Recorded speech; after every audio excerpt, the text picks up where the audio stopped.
Hello and welcome to the JSA studio. I am your host, as always, Nathan, and today I am coming at you with the next video in my Michigan position by position breakdown series. Today we're going to be talking about the wide receiver position, as well as if Michigan should have gone harder after a couple of transfers in the transfer portal. Now, whether or not they should have done that is going to be what we're first going to talk about. But before we do, I am going to ask you to like, comment, and subscribe on this video. We're doing the face cam thing now. Content's only going to get better. And now with the intro done and out of the way, there's only one thing left to do, and that is to get started by starting with the transfer portal and specifically whether or not Michigan should have gone harder at a big-time transfer portal wide receiver, okay? There were two wide receivers that I did like for Michigan in terms of going after guys. That was KC Concepcion Concepcion out of North Carolina, who ended up transferring to Texas A&M. I really liked him. I thought if he had declared for the draft, he probably would have been a day 2 pick this past year. And then the other guy was Micah Hudson, who did not get a lot of playing time at Texas A&M, but he was a 5-star recruit coming out of high school, ends up transferring to Texas Tech, which, you know, kind of a lateral move, but there's less high-level competition in the Big 12, so maybe he can get on the field. Nevertheless, I do believe that maybe you can make an argument you should have gone after somebody bigger than that, but am I all that mad that they didn't go after these big-time wide receivers? No, not really. And this was an opinion that I had headed into last year as well as throughout the whole season. If you remember, I talked about this several times. I don't think the wide receivers were the problem last year. I think it was the quarterback play, all right? Flat out and straight up. The receivers were getting open, okay, a lot of the time. And the quarterback did not have the ability to push the ball down the field or to complete passes that weren't designed quick throws. Just genuinely, they had no ability to do any of that last year, okay? Now, with Bryce Underwood, you at least have the talent, which is not something we had last year either, okay? I think Bryce Underwood is going to be able to get the ball to the wide receivers, and as we're going to discuss more so in later on sections of this video here, I think the wide receivers are good enough. I genuinely, I think they're really good. I don't think they're great, okay, but I think this is a good wide receiving core with a ton of talent from the future as well. Now, discussing Michigan's one big transfer portal addition here is what we're going to do next. And that is, of course, Donovan McCulley, who I have projected to be the starting X wide receiver.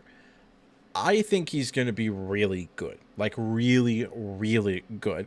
He got shelved at Indiana because he didn't really fit the scheme. He's a bigger body, you know, go up and catch the ball, downfield threat kind of wide receiver. And Indiana didn't want that last year. They wanted separators at the wide receiver position. And they went out in the transfer portal and got them, okay? But McCulley got shelved last year because of the scheme, in my opinion, not because of talent. And also, I think he probably took himself, because he was playing a little bit, I think he probably took himself off of the team to be like, nah, I need to preserve a year of eligibility so I can transfer and go somewhere next year. I think he might also, Michigan was very much linked to him in the previous offseason, might have regretted not transferring then, although also might not regret it given the quarterback situation last year. Now, all of that side nonsense out of the way here.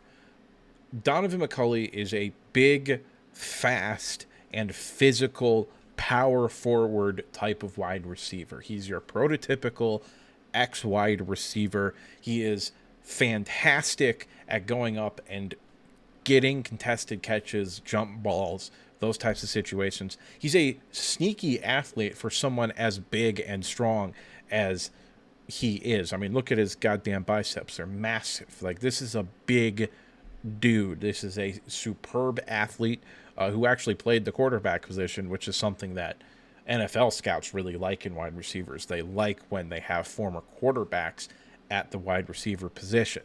And maybe Michigan likes that too. I don't know. They went and got him. Maybe they do.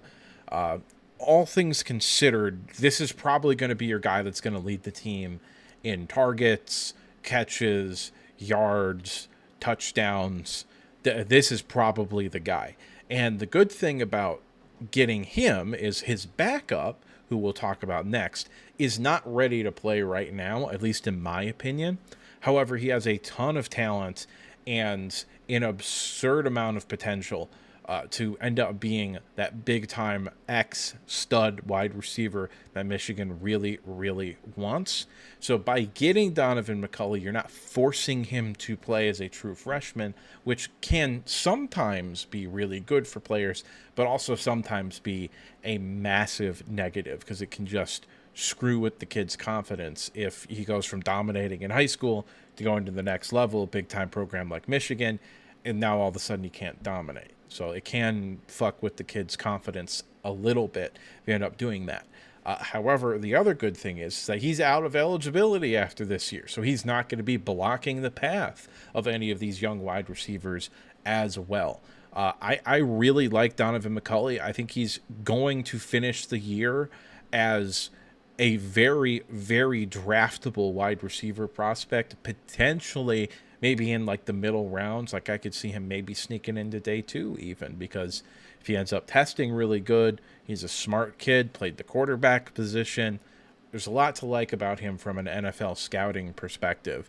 And I think he's got a good chance to end up being an exceptional wide receiver.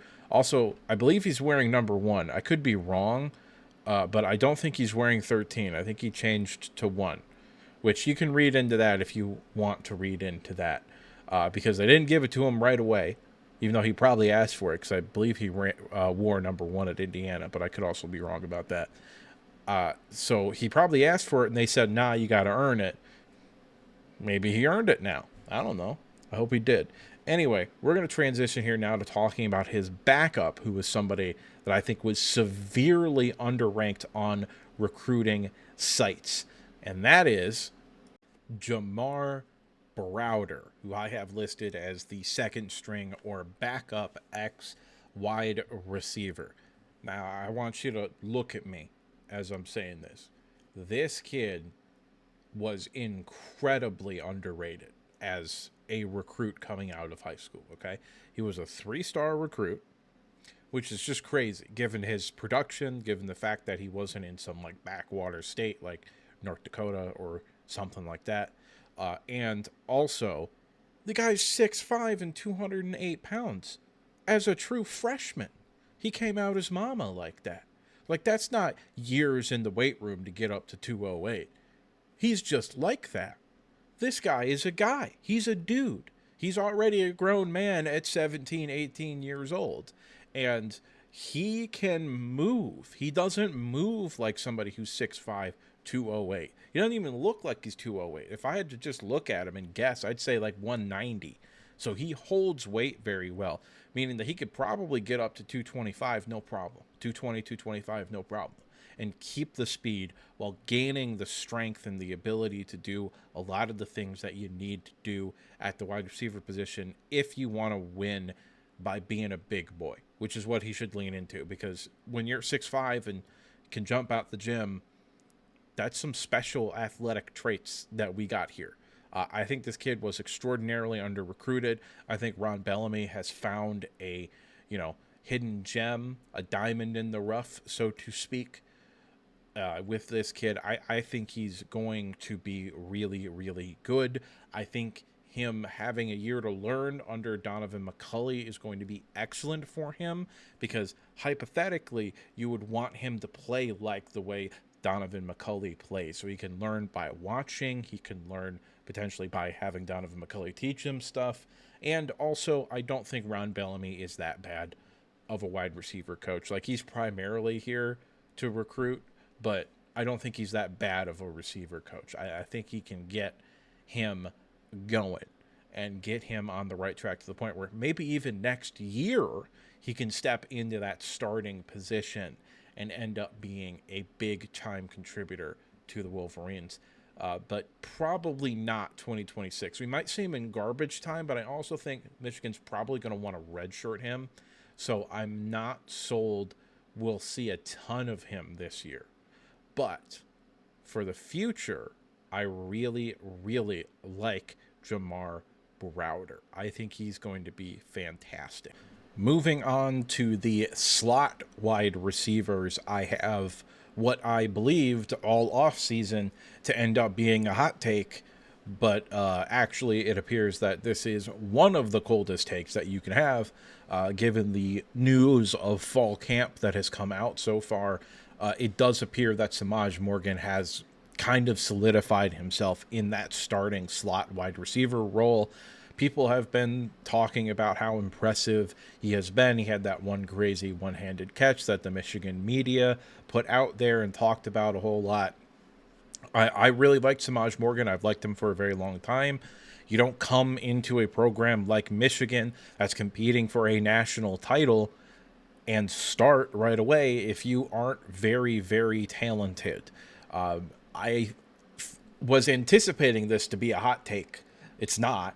I thought this would be a little bit controversial, but I think he, more than anybody, has been hurt by a lack of chemistry with his freshman year with J.J. McCarthy. He and J.J. McCarthy could not really get on the same page. There were several option routes that they ran where Samaj Morgan was running one route and J.J. McCarthy was running another route. And even though I talked about that, I think, a little bit with my J.J. McCarthy video that I made for the 2020 for NFL draft, but I think Morgan was right more often than J.J. McCarthy. That was the point I was going to say. Nevertheless, I think he's got the potential to be a tremendous starting wide receiver. I think he is going to be a key piece to this offense. I think he's probably the second best wide receiver on the roster as well. I am not of the opinion that he's going to put up gaudy numbers because I think Michigan is still going to be a team that's going to run the ball way more than they pass the ball. Or at least in terms of effectiveness, they're going to be way more effective running the ball than they are going to be passing the ball. Now, I believe Samaj Morgan is a true junior, so even though he could leave after this year, I think that's unlikely. I think next year might end up being the year for Samaj Morgan. But right now, I still have him projected as the starting slot wide receiver for the Michigan Wolverines.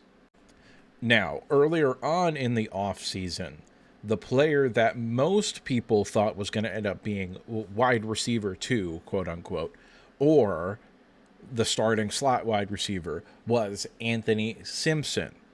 This is a cat who had solid production while at UMass. Really, really quick. Not necessarily fast. I think he's fast enough to stretch the field a little bit, but I don't think he's like a deep threat by any stretch of the means. He's a solid route runner, and I think he will be a contributor for this offense, potentially as a Z wide receiver, because I do not have a whole lot of confidence at that position, which we'll get to after I'm done talking about Anthony Simpson. But I think he will be a very productive player for Michigan.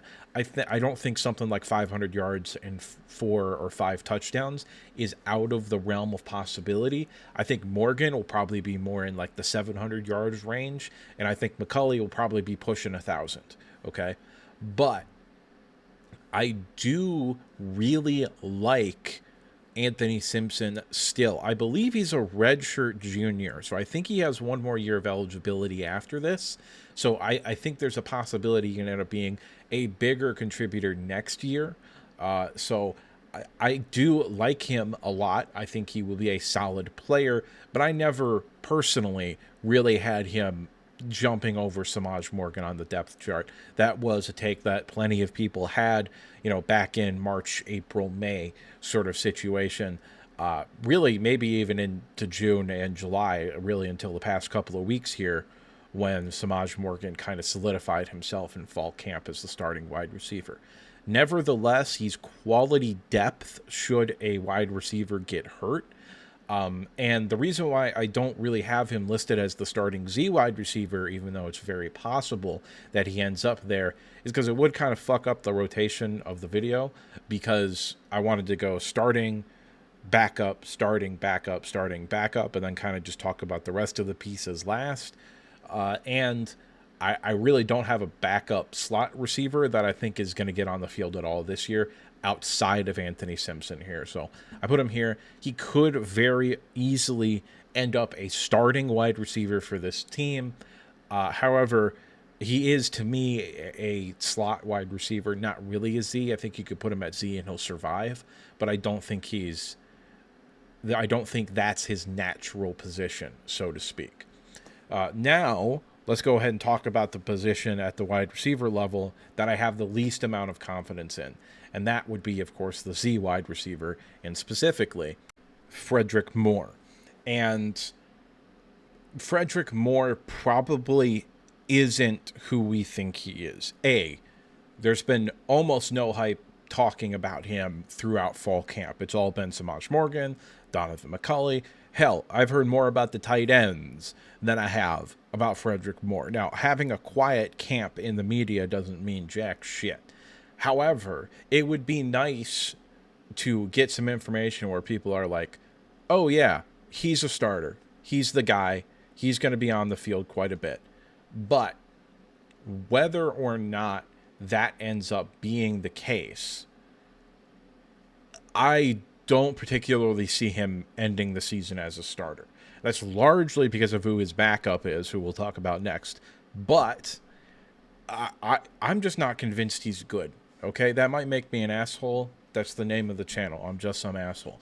I just have very, very little confidence in Frederick Moore. I'd love for him to prove me wrong. I'd love for him to end up being that deep threat wide receiver that you want your Z wide receiver to be. But I just don't see it. I don't think he has the tools to do that. I think he can be a very good wide receiver, potentially, with route running and leverage and stuff like that. But I don't necessarily believe he's going to be all that good. And I get that he's flashed some. He had that touchdown catch against Alabama in the bowl game. That was very cool. But he's so raw, and he's been in the program for 3 or 4 years now. He's still so raw, or he was at the end of last year. And I just don't know if he's going to develop the way that I need him to develop in order to end up being a full-time contributor at the wide receiver position. I think he's going to get his job stolen by the end of the year. And I think the person that's going to be doing the job stealing is a little cat that we've been hearing quite a lot about this year named Andrew Marsh. And I believe that Andrew Marsh is going to end the year being a starter. Full stop. That could be, in the slot potentially, which I could see him working out of in the future. That could be in the Z position, where I think he ultimately ends up, because he's bigger than you'd think he is. He's 6'1", or at least he's listed at 6'1". So he can live on the outside if he wants to. I love this kid. You could tell by the way he moves. You could tell by the way he acts and the way that he runs routes that this is going to be a guy and a full-blown dude, potentially, even. I think he's probably going to end up being a starter by the end of the year. And Michigan, generally speaking, doesn't like to play young guys at the wide receiver position. However, I think he's on a similar track that Samaj Morgan was. I think we'll see him in specific scenarios, maybe some trick plays, or he running his one route that he's already really good at. trying to get him into the game early on in the year. And then by the time you get to week 10, 11, 12, he's a full-blown rotating in. And when we get to the postseason, he's the starter. That's kind of the track that Samaj Morgan was on during his freshman year. And early on, they were running, jet sweeps and reverses and, trick plays, bubble screens to Samaj Morgan just to get him the ball because he was a good player. And they can do all those things with Andrew Marsh, although Andrew Marsh is not as gifted in the agility department as Samaj Morgan is. So you're probably looking to do different things for him. But bubble screens could absolutely be a thing that they do to try to get the ball into Marsh's hands. Quick slants, hitches, have him work with McCulley on the same side as McCulley. So the coverage is going to be gravitating towards McCulley, get him open, or at least an easier matchup. I think that Marsh is going to be very good. He was a top 100 recruit. Probably would have been higher if he didn't commit to Michigan, because for whatever reason, when kids commit to Michigan, they either fall in the rankings or they just freeze when they were on this like massive trajectory upward, which is what Andrew Marsh was. I think he came into his senior year in like the 200s on the 247 composite. And I think he finished like 61 or something like that. And I think that he's going to end up being a really big time contributor for the Michigan Wolverines. I think he's a shoo-in to be a starter next year, and honestly, probably before the end of this season.